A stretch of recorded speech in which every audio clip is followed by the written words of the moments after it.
سابق وفاقی وزیر اسد عمر لاہور کی انسداد دہشت گردی عدالت کے باہر میڈیا سے گفتگو کرتے ہوئے کہنے لگے کہ پاکستان اور سعودی عرب کے درمیان معاہدہ ہوا ہے، اس میں کوئی شک نہیں، بڑی چیز ہے۔ اسد عمر نے کہا کہ یہ وقت کی ضرورت تھی، خطے میں ہمیں بہت بڑی چیز ملی ہے۔ اسرائیل نے غزہ پر حملہ کیا ہے، قطر پر حملہ کیا ہے۔ اسد عمر نے کہا کہ پاکستان پر خطرات تو ہمیشہ سے رہے ہیں، مگر اب مزید خطرات بڑھے ہیں۔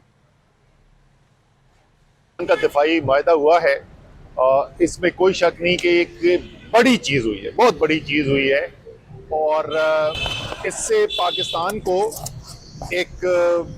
دنیا کے اندر اور خاص طور پہ اس خطے کے اندر اور مزید اہمیت ملی ہے، اور میرے خیال میں یہ وقت کی ضرورت تھی۔ جس طریقے سے اسرائیل کے مسلم دنیا کے خلاف جارحانہ اس وقت عزائم ہیں، پچھلے ایک سال کے اندر انہوں نے صرف غزہ کے اندر 64,000 لوگ شہید کر دیے، 20,000 سے زیادہ بچے مار دیے،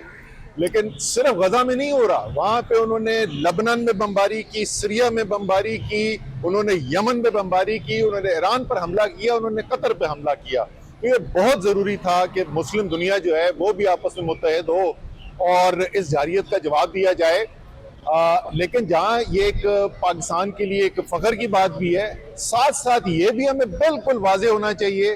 کہ پاکستان سے اس کی وجہ سے مزید خطرات بھی بڑھیں گے۔ پہلے ہی پاکستان خطرے میں رہا ہے، لیکن اب خطرات میں اضافہ بھی ہوگا۔ پاکستان کی عسکری قوت، پاکستان کی جوہری قوت جو ہے وہ اسرائیل کو ہمیشہ سے کھٹکتی رہی ہے، لیکن اب جو یہ معاہدہ ہو گیا ہے تو اسرائیل کو کوئی شک ہی نہیں ہے کہ اس کی جارحیت کے سامنے اب سب سے مضبوط ملک کون سا کھڑا ہوا ہے۔ تو اس لیے ملک کے لیے خطرات بھی بڑھنے ہیں، اور اس لیے ضروری یہ ہے کہ ان حالات کے اندر عمومی طور سے کہیں زیادہ ان حالات کے اندر جس وقت آپ کے خطرات بڑھ رہے ہوں، دوسری چیز خاص طور پہ جس کا بولنا چاہوں گا، آپ نے ابھی 2 دن پہلے نیتن یاہو کی، اسرائیل کے وزیر اعظم کی ٹویٹ دیکھی تھی، نریندر مودی کو میرا دوست، اس کو سالگرہ مبارک، اور